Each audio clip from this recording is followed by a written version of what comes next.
Berjumpa Bapak Ibu Saudara-saudari, para pengikut setia Sampan dimanapun saat ini Anda berada. Saya Pater Domi Kevi SVD kembali menyapa Anda melalui renungan harian. Harapannya semoga kita semua mendapatkan perlindungan dan berkat dari Tuhan. Saudara-saudari terkasih, rumahku harus penuh. Inilah judul renungan kita hari ini. Saya ambil dari bacaan Injil hari ini ketika Yesus berbicara tentang kerajaan Allah, menjawabi seseorang yang mengatakan bahwa perjamuan kerajaan Allah bila dialami itu akan menjadi sesuatu yang sangat membahagiakan.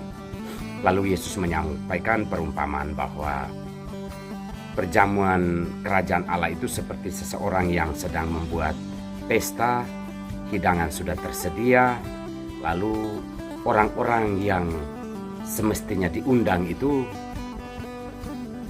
ternyata tidak datang. Maka tuan pesta itu menyuruh hamba-hambanya memanggil orang-orang cacat, orang tuli, dan berbagai macam manusia supaya mereka datang ke pesta itu karena hidangan memang sudah tersedia. Lalu orang-orang yang disuruh itu mengatakan bahwa semua sudah, tetapi masih ada ruangan yang kosong. Lalu tuan pesta itu meminta agar orang-orang berdosa pun diminta untuk datang ke sana karena rumahku harus penuh. Hal ini diungkapkan Yesus untuk menggambarkan tentang kerajaan Allah, karena besar belas kasihan dan harapan Allah adalah semua orang diselamatkan, kita semua bisa memenuhi rumah kerajaan Allah itu. Yang menarik adalah bahwa orang-orang yang diundang itu menyampaikan permohonan maaf karena ada yang mengurus ladang, ada yang mengurus lembu, dan ada yang baru menikah dan sebagainya. Ternyata bahwa tidak semua manusia melihat kerajaan Allah sebagai sesuatu yang penting. Apakah karena masih jauh? Apakah karena tidak kelihatan? Sehingga orang merasa tidak penting untuk memikirkan kerajaan Allah. Pertanyaan kita adalah, seperti apa kerajaan Allah itu? Jika saya ingin membahas ini, saya juga mungkin berbicara hanya berdasarkan pengetahuan yang saya tahu dalam studi atau dalam bacaan dan sebagainya, karena sendiri tidak mengalaminya. Tetapi dalam pembicaraan dengan seorang ibu rumah tangga, dia mengatakan bahwa, "Pastor, bapak saya itu mengatakan bahwa kerajaan Allah itu yang hari ini kita gembira, hari ini kita senang, itulah kerajaan Allah. Saya tidak tahu besok-besok nanti seperti apa, tetapi yang saya paham dalam kebodohan saya sebagai awam, saya paham bahwa kerajaan Allah itu hari ini kita bersyukur, hari ini kita bahagia, kita gembira, itulah kerajaan Allah." Saudara-saudari terkasih, memang kerajaan Allah itu adalah suatu tempat yang akan kita alami dalam persekutuan dengan Allah, di mana di sana yang ada adalah kedamaian, kebahagiaan dan sukacita, tidak ada lagi kerja keras. Itu bila kelak kita meninggal kita akan mengalami itu.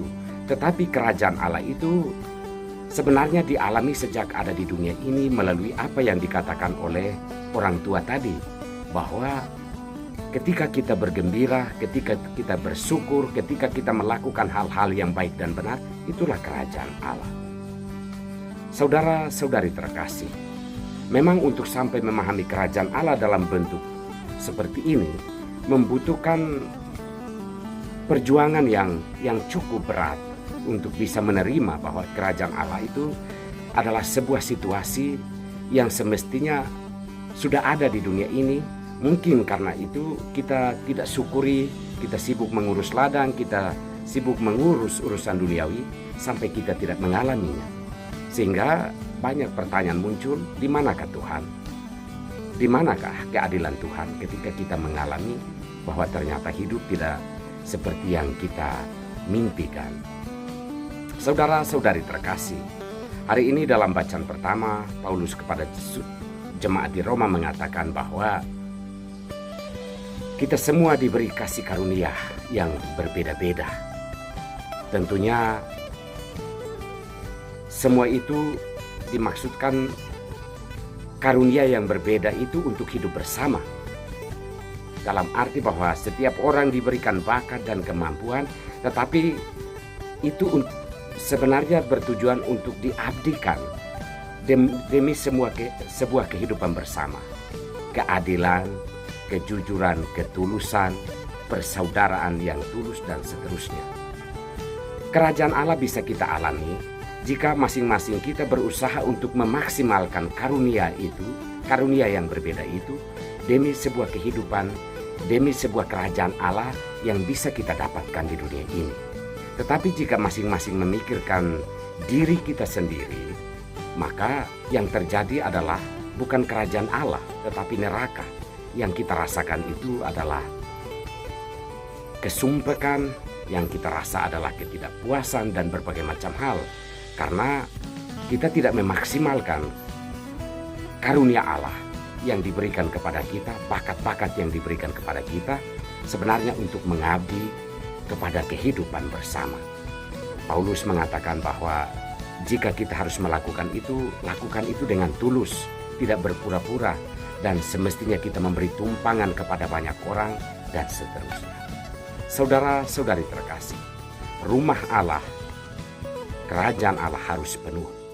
Maka karunia Allah yang diberikan kepada kita harus memungkinkan banyak orang tertampung dalam kerajaan damai, kerajaan cinta kasih, keadilan, dan persaudaraan itu. Semoga kita tidak memikirkan diri kita sendiri sehingga rumah Allah itu menjadi sepi karena orang tidak merasakan damai, orang tidak merasakan diterima, orang tidak merasakan persaudaraan, dan seterusnya. Semoga Tuhan memberikan kekuatan bagi kita agar kerajaan Allah semakin tercipta melalui diri kita. Terima kasih Tuhan untuk firman-Mu hari ini. Turunkan berkat-Mu untuk kami semua, terutama mereka yang sakit dan mereka yang sedang memikul beban hidup yang berat. Demi nama Bapa dan Putra dan Roh Kudus. Amin.